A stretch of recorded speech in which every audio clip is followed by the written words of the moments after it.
Hola, para este video de la serie Así lo hacemos de la Asociación Latinoamericana de Física Médica, hablaremos de aspectos que se consideran al hacer diseños de blindajes para instalaciones de rayos X. Este material audiovisual fue elaborado por Pamela Filch Mora y Alexander Bonilla Araya. Esta presentación está basada en el reporte número 147 de la NSRP para el diseño de blindajes estructurales para instalaciones que posean equipos de rayos X para imágenes médicas. El objetivo de esta presentación es explicar los conceptos y detalles a tomar en cuenta antes de evaluar las ecuaciones para los diseños de blindajes en una sala de rayos X. Antes de pasar a las consideraciones, hay que entender qué es un diseño de blindaje y para qué sirve. Cuando se instala un equipo para imágenes médicas, como por ejemplo un equipo convencional, un mamógrafo, un TAC, entre otros, estos equipos son colocados en habitaciones que se encuentran adyacentes a otras áreas donde pueden haber trabajadores ocupacionalmente expuestos o personas del público. Estos equipos son emisores de rayos X, por lo que existen estrictas medidas de protección radiológica para evitar que las personas se expongan a este tipo de radiaciones ionizantes de una manera innecesaria. Entre estas medidas están los límites de dosis. Tanto para los trabajadores ocupacionalmente expuestos como para los miembros del público, se han establecido límites de dosis que no se deben de superar si son expuestos a radiaciones ionizantes como los rayos X. Y estos límites de dosis son los siguientes. En el caso de los trabajadores ocupacionalmente expuestos, el límite de dosis es de 20 milisieverts al año. Y en el caso de los miembros del público, el límite de dosis es de 1 milisievert al año. Cabe mencionar que los trabajadores ocupacionalmente expuestos son todo trabajador que por su labor pueden estar expuestos a radiaciones ionizantes. En cambio, los miembros del público es toda persona que no está sujeta a una exposición ocupacional ni médica. Además, es importante aclarar que estos límites no toman en cuenta a los pacientes que requieren realizarse un estudio de imágenes médicas con rayos X, ya que se justifica su exposición. Por lo que, al instalar un equipo de rayos X para imágenes médicas, se deben diseñar blindajes en la habitación, los cuales son estructuras especiales cuyo propósito es limitar la exposición tanto a los trabajadores ocupacionalmente expuestos como para los miembros del público, para mantener límites de dosis aceptables. Con lo antes mencionado, podemos pasar a las consideraciones a tomar en cuenta antes de hacer cálculos de blindajes. El equipo radiológico que se va a instalar. Cuando se va a realizar un diseño de blindaje, es importante primero saber cuál equipo para imágenes médicas de rayos X va a ser utilizado, ya que dependiendo del equipo va a ser diferente la dirección del haz de rayos X, el número de procedimientos que se realizará e inclusive la energía que el haz de radiación va a tener. Kerma en aire. Una vez conocido el tipo de equipo que se va a instalar, es necesario conocer el kerma en aire promedio sin blindar, por paciente 1 metro desde la fuente. En el reporte 147 de la NSRP explican cómo usar valores conservativos de este kerma en aire para diferentes equipos para imágenes médicas de rayos X. Diferencia entre una zona controlada y una no controlada.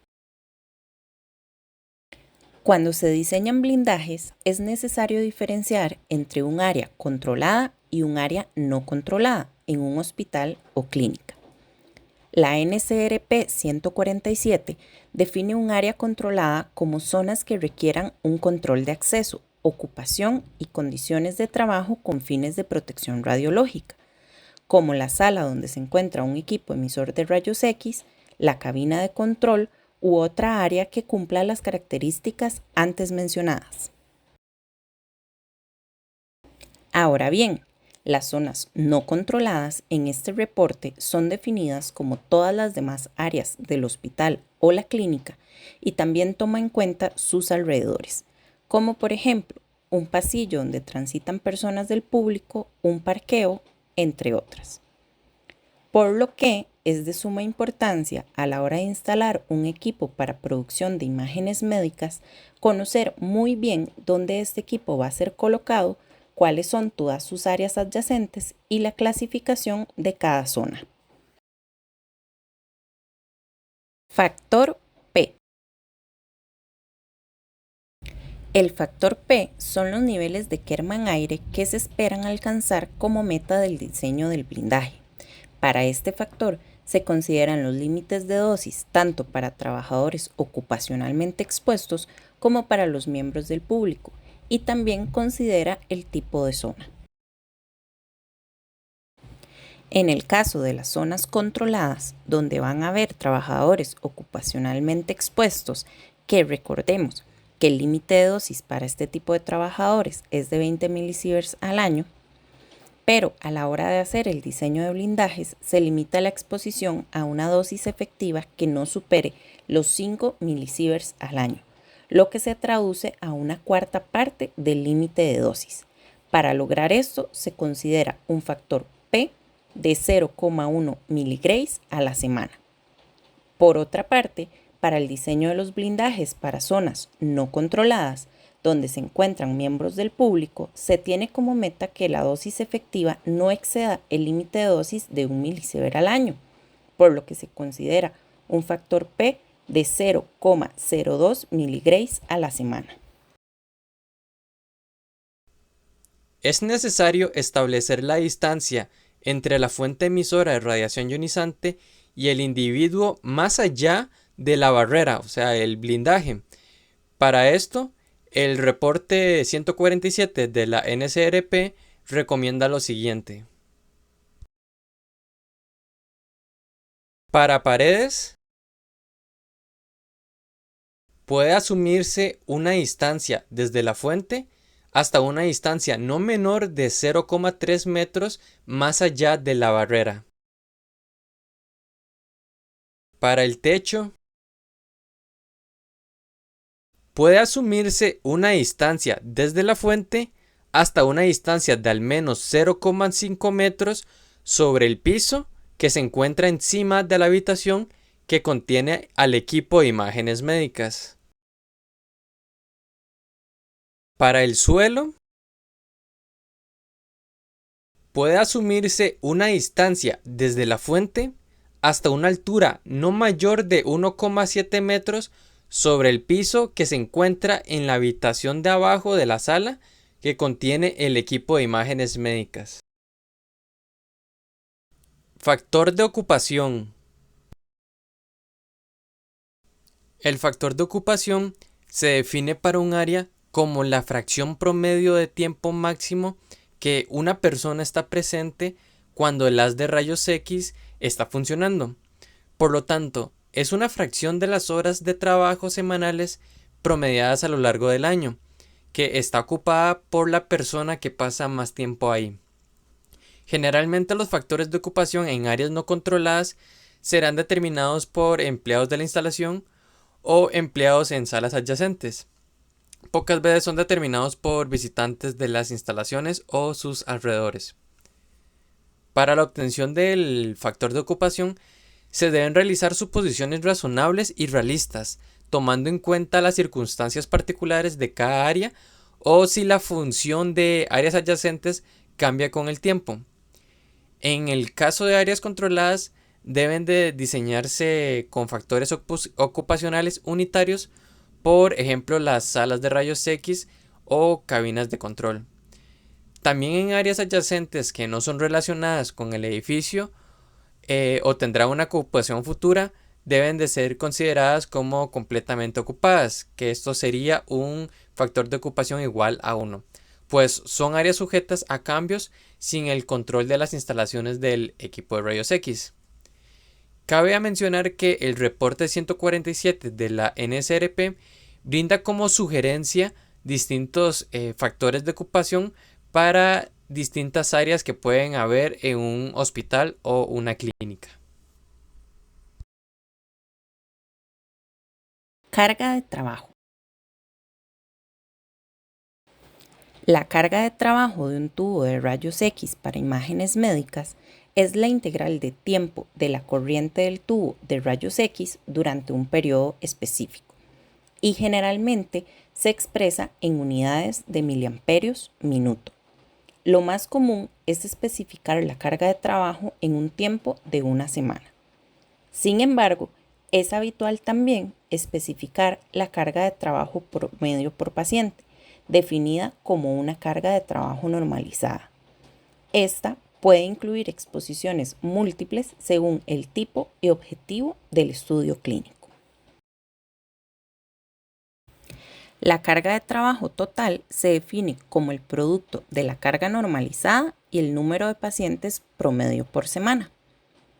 Un aspecto importante es tomar en cuenta la diferencia entre el número de pacientes examinados por semana y el número de exámenes realizados en una determinada sala.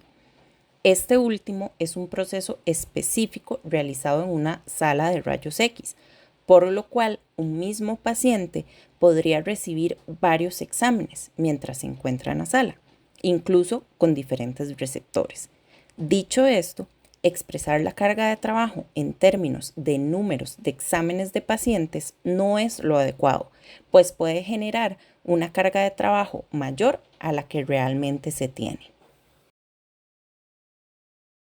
Para un potencial operativo dado del tubo de rayos X y una distancia dada, el kerma en aire en un punto de referencia del haz primario es directamente proporcional a la carga de trabajo. Para el diseño de blindajes, la distribución de la carga de trabajo en función del kilovoltaje pico es muy importante, ya que las propiedades de atenuación de las barreras tienen una fuerte dependencia al kilovoltaje pico. Además, es importante tomar en cuenta la radiación de fuga de la carcasa del tubo. Barreras primarias. Una barrera primaria es aquella diseñada para atenuar el haz primario hasta el objetivo de blindaje. Estas barreras se pueden encontrar, por ejemplo, en salas de radiografía donde se pueden realizar estudios, por ejemplo, de tórax, donde el tubo de rayos X apunta hacia el paciente, pero hacia a su vez hacia una barrera, hacia una pared. Dado que el intensificador de imágenes médicas en fluoroscopía general, angiografía cardíaca y periférica y la bandeja de soporte mamario en mamografía actúan como topes primarios de estas salas normalmente no contienen barreras primarias. Pero para lo que son las barreras primarias se tiene que considerar lo siguiente. Se debe considerar el kerma en aire primario sin protección y se debe tomar en cuenta la probabilidad de que el haz primario no sea interceptado en totalidad ni por el paciente ni por el hardware. Barreras secundarias. Una barrera secundaria es aquella que limita el kerma en aire proveniente de las radiaciones dispersas y de fuga generadas por la unidad radiográfica al objetivo de diseño de blindaje. La radiación dispersa se debe a los fotones que son desviados por el paciente y otros objetos en el camino del haz de rayos X primario. La intensidad de esta radiación aumenta con la intensidad y el área útil del haz. Por otra parte, la radiación de fuga es aquella que se crea en el ánodo del tubo de rayos X y se transmite a través de la carcasa del tubo y el colimador fuera del área útil del haz. Por lo tanto, las consideraciones a tomar en cuenta para las barreras secundarias son la radiación de fuga, la radiación dispersa y, bueno, en general, la contribución total de radiación secundaria. por ejemplo, fugas sin protección, quermas dispersos y totales en aire secundario. Distribución del espacio de trabajo. En un diseño típico de una sala de rayos X para imágenes médicas tenemos dos áreas importantes. Área 1 y área 2. En el área 1, la persona necesita estar protegida del haz primario, con una distancia desde la fuente de rayos X al área protegida que se denomina D sub P. En el área 2, la persona necesitaría estar protegida de las radiaciones dispersas y de las radiaciones de fuga, con la distancia de radiación dispersa D sub S y la distancia de radiación de fuga D sub L. Factor de uso. El factor de uso es la fracción de la carga del haz primario que se dirige hacia una determinada barrera primaria. Este factor va a depender del tipo de instalación de radiación y de la barrera en cuestión. Ahora bien, si un equipo tiene múltiples direcciones del haz, se pueden tener distintos factores de uso para las diferentes barreras.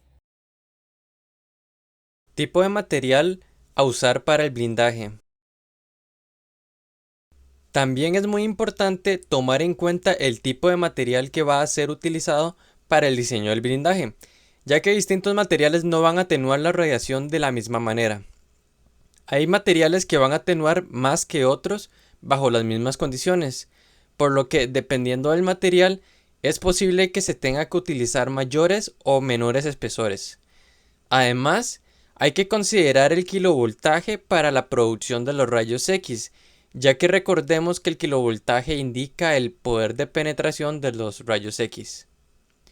La NSRP brinda tablas con factores específicos para distintos materiales y para cada kilovoltaje a estudiar, que en conjunto con los aspectos a considerar antes mencionados, permiten obtener el grosor necesario de un material específico para ser utilizado como blindaje para salas de rayos X con una energía estudiada. Algunos materiales que considera la NSRP son la madera, el concreto, el plomo, el acero y el gypsum. Como se pudo apreciar en el video, antes de realizar un cálculo de blindajes para equipos de imágenes médicas de rayos X, es necesario considerar varios aspectos. Consideraciones que van desde cuestiones logísticas como la distribución de las áreas adyacentes y el tipo de persona que va a estar en cada una de esas áreas, hasta cuestiones más físicas como el análisis del blindaje del Kerman-Aire, por lo que es de suma importancia analizar cada aspecto de manera detallada y seria para obtener resultados adecuados que permitan limitar la exposición, tanto de trabajadores ocupacionalmente expuestos como miembros del público, para mantener límites de dosis aceptables y a la vez permitir optimizar la cantidad de material a utilizar en la construcción del blindaje. Acá mostramos las referencias utilizadas para este material audiovisual. Si desean conocer más sobre el diseño de blindajes o bien cómo hacer más detalladamente estos cálculos, pueden consultar en el reporte 147 de la NCRP. Muchas gracias.